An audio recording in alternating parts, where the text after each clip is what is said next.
Bonjour les chéris, bienvenue une nouvelle fois sur ma page YouTube à la bergerie ici avec ce merveilleux temps de printemps. On a beaucoup de chance d'avoir cette lumière et ce soleil aujourd'hui. Alors aujourd'hui je voudrais vous parler de quelque chose qu'on fait le matin. Souvent on boit du café ou on boit du thé, pas de souci. Alors pour ceux qui boivent du café, gardez le marc de café si c'est possible. Et pour ceux qui buvez du thé, gardez vos petits sachets de thé. Pourquoi donc? Alors, on sait maintenant que le thé, par rapport à nous-mêmes, à notre organisme, à notre corps, a des propriétés antioxydantes un petit peu hors normes. D'ailleurs, un jour, j'étais sur Paris dans une boutique de thé en vrac, une boutique asiatique, et il y avait un vieux monsieur asiatique qui m'a confié que c'était très important de garder les feuilles de thé, évidemment si c'est un thé de bonne qualité, de garder les feuilles de thé qu'il y a dans les sachets de thé, surtout si c'est du thé vert, pour ouvrir le sachet et garder les feuilles, les mettre dans une salade par exemple composée avec des graines, enfin la salade qui vous plaira de faire, et de les ingérer, de les manger, parce qu'effectivement le côté antioxydant du thé vert en boisson, il est décuplé quand on mange bien sûr la feuille qu'il y a à l'intérieur. Je l'avais fait 2 ou 3 fois, c'était pas mauvais. Après, ça dépend du thé qu'on utilise et de ce qu'on met dans la salade. Mais aujourd'hui, je ne vais pas vous parler de l'ingestion du thé par rapport à nous, mais de vos plantations et de votre jardin. Pourquoi? Alors peut-être il y en a qui connaissent déjà le truc ou l'astuce. C'est tout simple. Au lieu de jeter vos sachets de thé ou votre marc de café, vous les gardez dans un Tupperware, dans un pot, ce que vous voulez, et vous les mettez, ceux qui ont de la terre ou du terrain en terre, autour de vos plantations ou sous vos plantations avant de les planter, avec le sachet de thé. Et pour ceux qui ont du marc du café, pareil, vous le mettez de côté et vous en mettez comme fertilisant dans certaines de vos plantations. Je ne vais pas vous parler du marc de café aujourd'hui parce que les plantes aiment, mais pas toutes. Je sais que les rosiers, les framboisiers aiment bien le marc de café, à petite dose bien évidemment, c'est un bon fertilisant. Par contre, le thé, vous pouvez en mettre absolument sur toutes vos plantations, dans toutes vos plantations. On sait que dans le thé, il y a de l'acide tannique, en fait, c'est la propriété du thé qui fait que ça va jouer un rôle absolument de fertilisant naturel des sols, de la terre. Vous pouvez mettre, si vous avez une grande surface de terre, vous pouvez mettre, ou même dans vos jardinières, si elles sont assez grandes, ce n'est pas des petits pots pour faire germer bien sûr, mais si c'est des jardinières ou en terre, vous les mettez directement en terre avec le sachet. Moi j'ôte l'étiquette, j'ôte la ficelle, et vous pouvez mettre le sachet directement. Pourquoi? Parce que ces sachets, même le thé ordinaire que vous pouvez trouver, ces sachets sont biodégradables parce qu'ils sont faits à partir d'un chanvre de manille qui est issu d'une variété de bananiers en fait. Donc vous voyez, bon là je l'ai un peu dépioté, mais vous pouvez tout à fait le mettre en terre et il n'y a aucun souci au niveau écologique. Voilà, ça c'est la première chose. Alors, fertilisant naturel des sols, mais pas que. La deuxième chose aussi également, c'est que ça va jouer un rôle de barrière. Ça va limiter les indésirables du jardin dans vos plantations. Notamment les insectes qui vont avoir tendance à venir grignoter les petits plants, les nouvelles petites feuilles fraîches ou les fleurs de vos plantations. Et en fait, l'odeur, tout comme d'ailleurs le marc de café, va éloigner ces indésirables. Donc déjà, ça c'est bien, c'est sympa. La troisième chose, c'est que ça vous procurera moins de travail puisque ça va limiter la prolifération de mauvaises herbes. Ça, je l'ai découvert. C'est vraiment... si on a un petit peu moins de travail à ôter à la main chaque petite herbe qui pousse, c'est quand même sympa.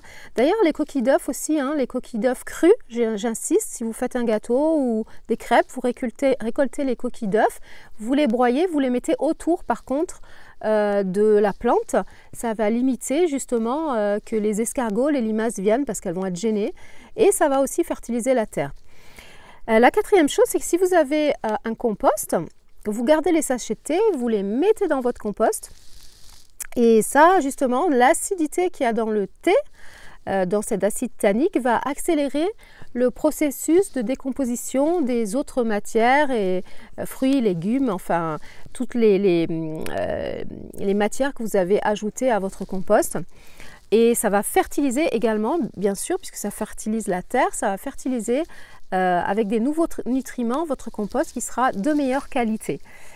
Et la quatrième chose aussi, c'est que au niveau des vers, vous savez que les vers de terre sont très importants, on le sait, hein, dans l'équilibre des sols.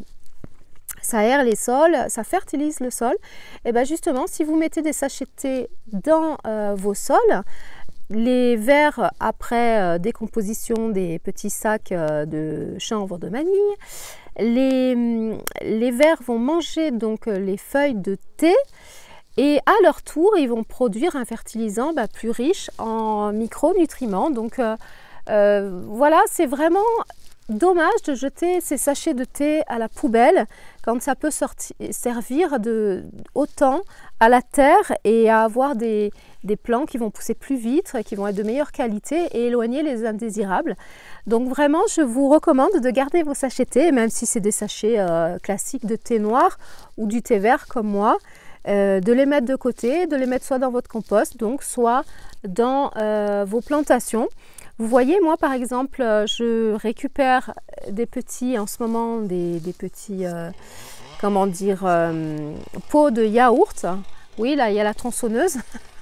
Les petits pots de yaourt, je mets, alors évidemment vu la petitesse des pots, hein, c'est pour faire germer des graines de tomates.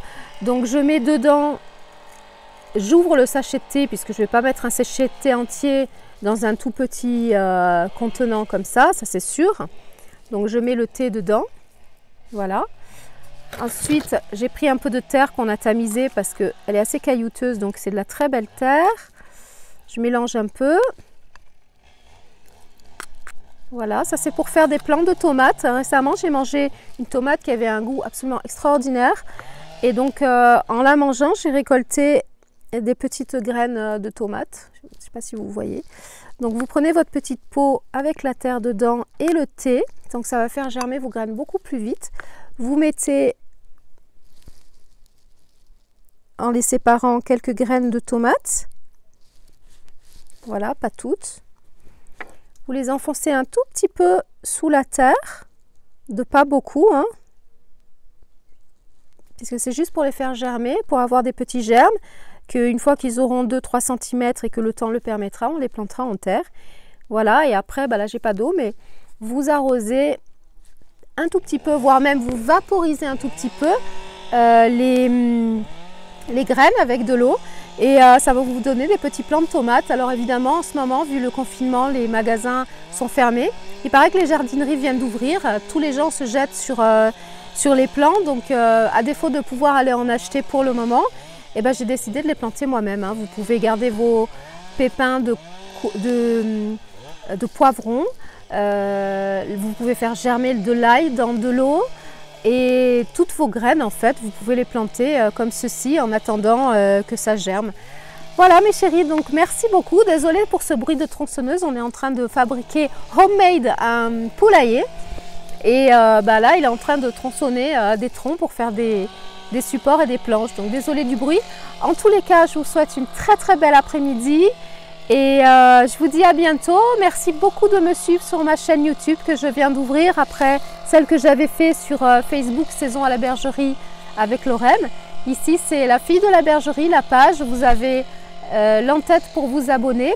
Et aujourd'hui je vais vous mettre en lien une amie à moi, Fabienne, qui est professeure de Qigong, mais pas que d'ailleurs, et qui fait des excellentes vidéos que vous pouvez faire vous-même chez vous sur la pratique du Qigong, les automassages et surtout cet art millénaire, le Qigong, qui permet de se garder en bonne santé, etc. Donc je vais vous mettre en lien une de ces vidéos sur ma page YouTube, sur cette vidéo-là. Et ça me ferait plaisir que vous alliez la voir si toutefois ça vous intéresse. Je vous dis à bientôt mes loulous et puis passez une bonne fin de journée. Et du haut de la bergerie, je vous embrasse très fort. Au revoir!